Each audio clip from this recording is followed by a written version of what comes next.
I truly believed I was about to be arrested. I pictured the handcuffs, the ride in the squad car, maybe even ending up in some holding cell while trying to explain how I was the actual victim.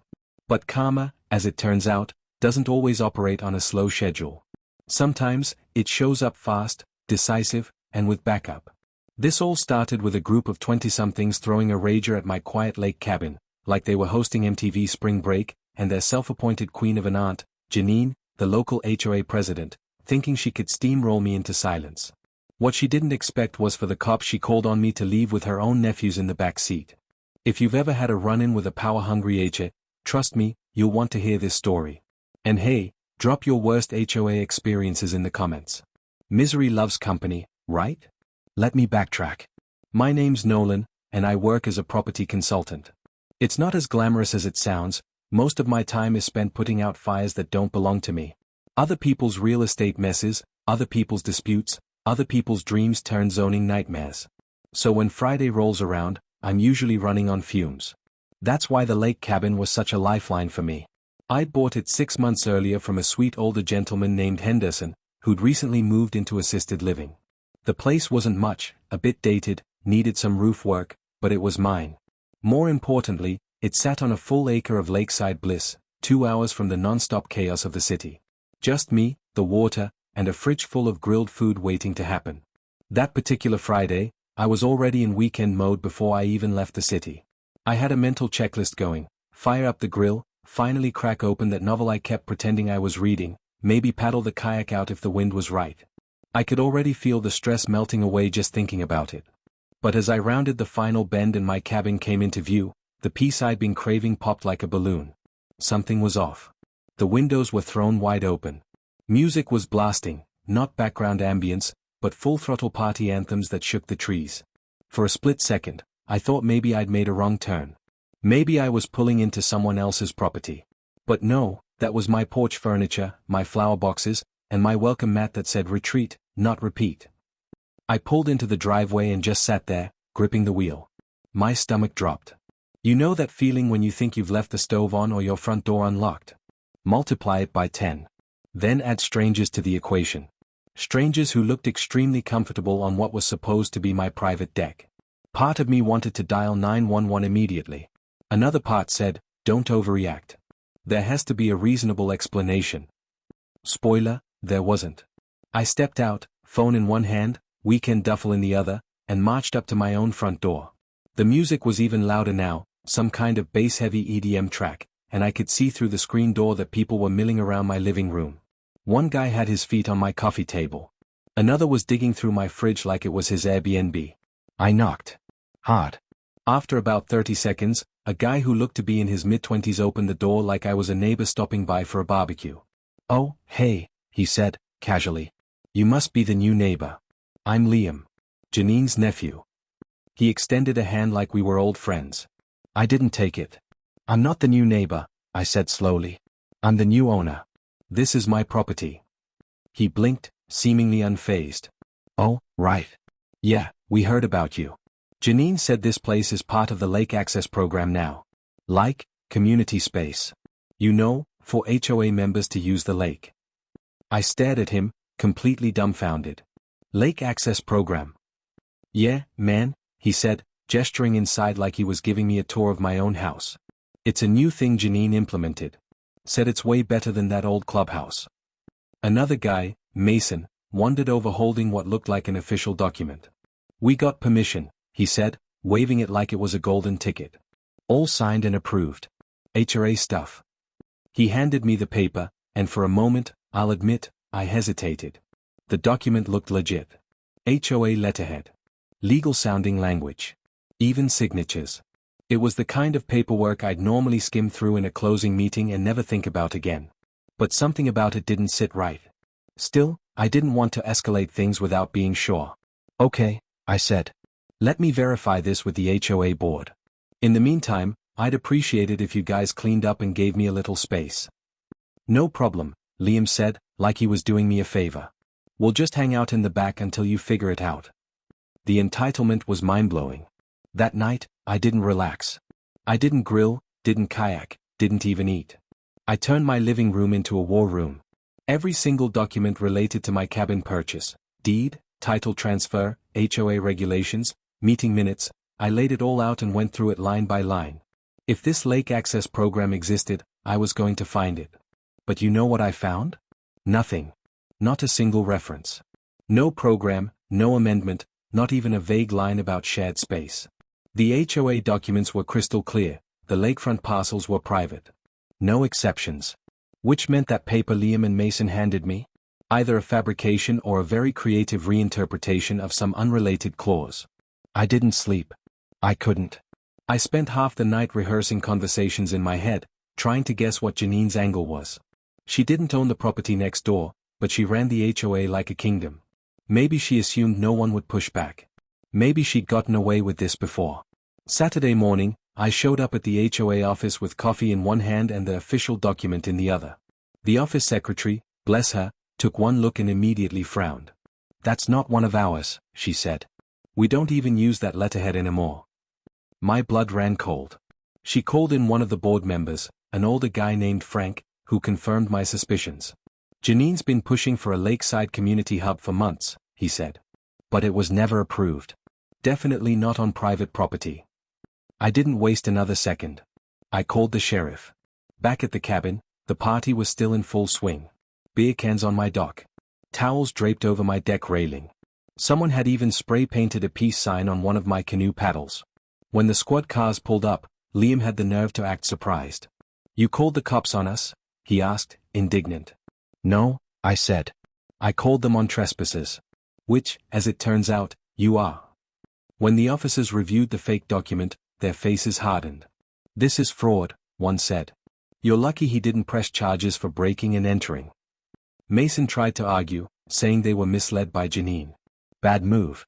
The deputy radioed for Janine to come down immediately. When she arrived, strutting like she was about to give a press conference, she actually had the audacity to scold me in front of law enforcement. "You didn't need to make a scene," she sniffed. "This could have been handled quietly." "You mean quietly stolen?" I shot back. In the end, the officers arrested Liam and Mason for trespassing and fraud. Janine wasn't charged that day, but I filed a formal complaint with the HOA board and county, including a copy of the forged document. 2 weeks later, she was removed from her position. Apparently, she'd pulled similar stunts in the past, just never on someone who fought back. And that's the real kicker, isn't it? HOA abuse thrives on silence. On homeowners who don't read the fine print or who are too intimidated to question authority. But when you shine a light on it, when you fight back with facts, people like Janine fold fast. That weekend didn't turn out how I planned. I didn't get to grill or read my book. But I did reclaim my peace. And my property. And now, I get to enjoy my lake cabin with a new appreciation for boundaries, both personal and legal. So yeah, if you've ever had to deal with HOA drama, I feel you. But trust me, keep your documents close and your lawyer's number closer. The more I dug into the paperwork, the more convinced I became that something was deeply off about this entire situation. At first, I thought maybe I was overreacting, maybe I was just being territorial, overly cautious, or paranoid. I mean, who walks into a property they legally own, finds it occupied by strangers, and still second-guesses themselves?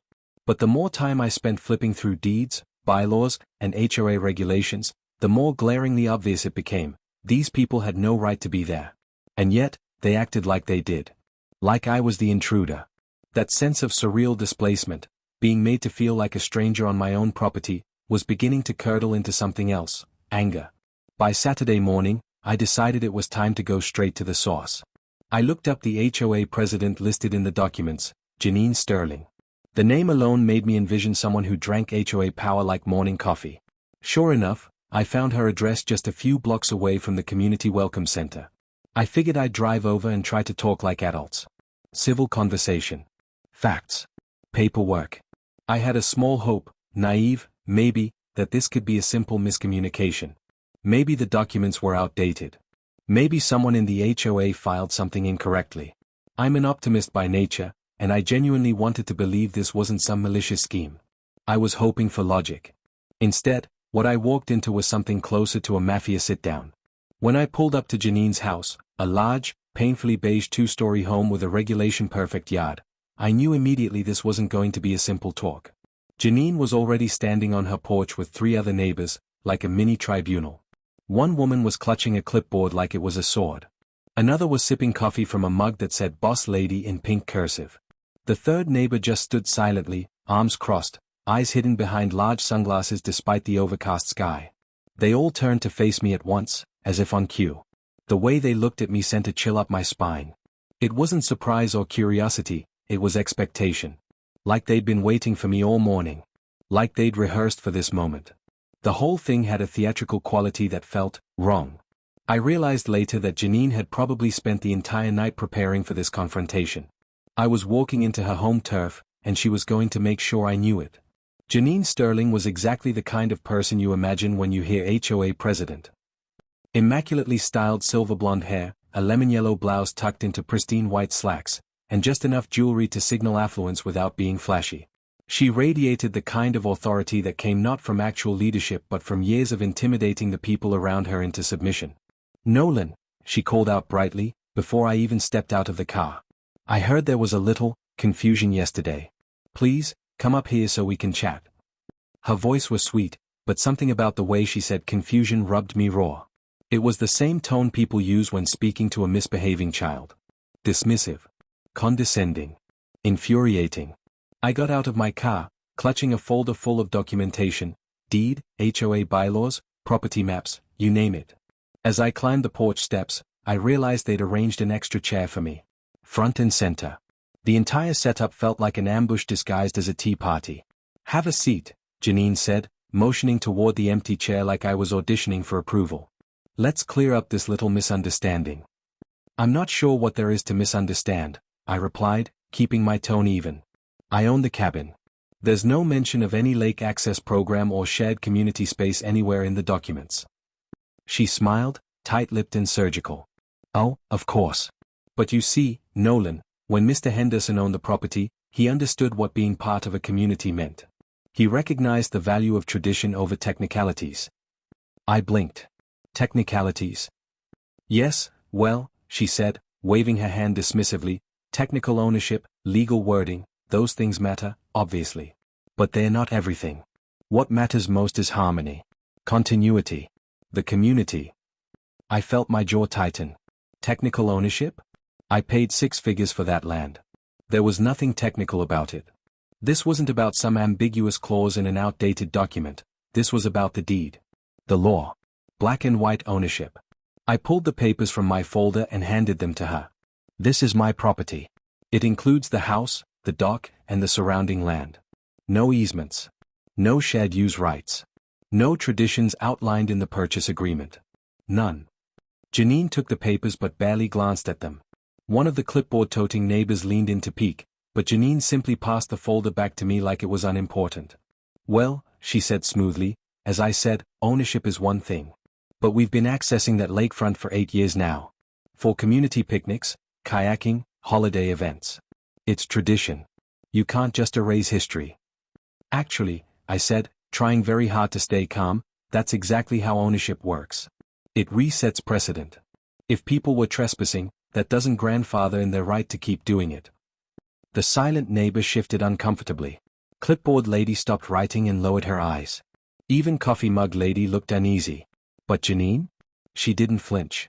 "You know, Nolan," she said with that same smile, "non-cooperation with community expectations often leads to difficulties." There it was. The veil dropped. "Difficulties?" I asked. "Oh, nothing aggressive," she said quickly, her tone saccharine. "Just enforcement of community standards. Things like lawn care compliance, architectural uniformity, parking conduct, those kinds of things. I'd hate to see small issues escalate into larger ones." I stared at her. She was threatening me. Politely, but clearly. She continued, "We've had homeowners in the past who refused to cooperate. And it didn't work out well for them.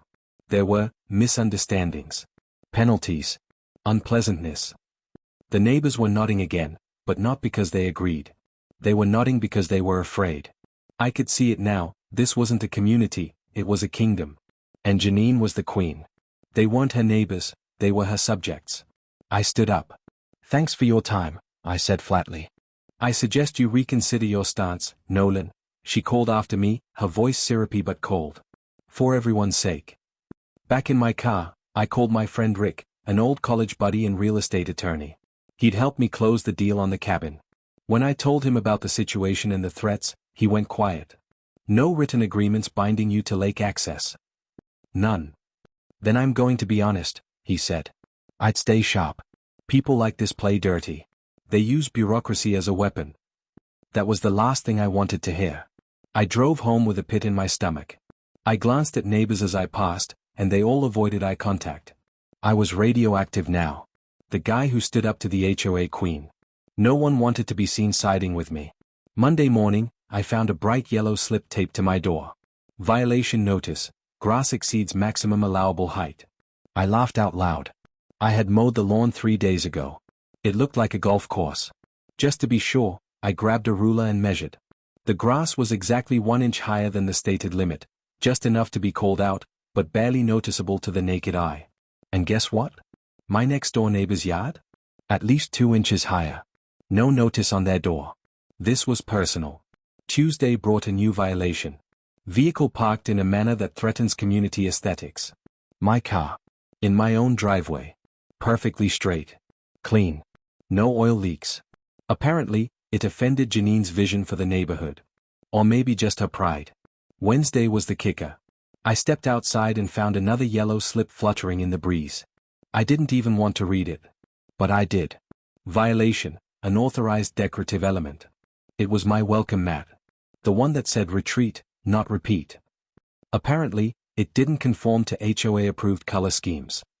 That night, I sat by the window, staring out at the shadows, half convinced I saw someone creeping by my lawn with a flashlight and measuring tape. I couldn't prove it. But I wasn't crazy. I was under siege. This wasn't about grass or cars or welcome mats. It was war. A petty, slow-burning, paper-pushing war. And Queen Janine had just fired her opening salvos. Mailbox color non-compliant with neighborhood harmony standards. That was the exact phrasing on the latest citation. A printed notice, taped with care to my front door like a scarlet letter for all to see. I stared at the piece of paper, then at the mailbox beside me. It was black. It had always been black, since the day I moved in, and probably long before that. Half the houses on this block had black mailboxes. The other half had gray or brown. No uniform color, no formal aesthetic pattern, no HOA document I'd ever seen that even mentioned mailbox colors. But there it was. Another $50 fine. Another reminder that logic and fairness no longer applied in Pine Ridge. The following Thursday brought an even more absurd accusation. Porch furniture not harmonious with regional ambience. I had 2 modest plastic lawn chairs and a small table. Basic, serviceable, completely inoffensive. Regional ambience? What did that even mean? Were they expecting me to upholster my porch in locally sourced driftwood and Himalayan prayer flags? That night, I sat at my kitchen table with a cup of rapidly cooling coffee and spread out every HOA regulation I could find. Every page, every clause, every boring, vaguely authoritarian line of fine print. I combed through the documents like a man hunting for buried treasure, except what I was searching for was any mention, any at all, of mailbox colors, grass height, parking arrangements, porch decor, or, God help me, regional ambience. I found nothing. Not a single word to support the so-called violations Janine, the HOA president, had been doling out like candy to a trick-or-treater she didn't like. It was fiction. A carefully constructed house of cards. And the realization hit me like a gut punch. Janine wasn't enforcing policy, she was weaponizing bureaucracy. She was trying to bury me under an avalanche of fake rules until I broke. Until I sold my house and left, just another casualty in whatever power fantasy she was playing out behind her smug little smile and pearl necklace. I wanted to tell myself I didn't care. That I could ignore it. But the truth was, her strategy was working. I found myself waking up in the middle of the night to check if my car was parked too close to the curb. I trimmed my lawn twice a week, terrified that a single unruly blade of grass would trigger another fine. I even caught myself Googling acceptable porch furniture in coastal neighborhoods, like some desperate man trying to crack a code that didn't exist. And it wasn't just the papers. The harassment was psychological. Insidious. It seeped into everything. Neighbors who used to wave as I drove by now averted their eyes. People I'd shared friendly greetings with at the mailbox, or casual chats over backyard fences, were suddenly silent and cold.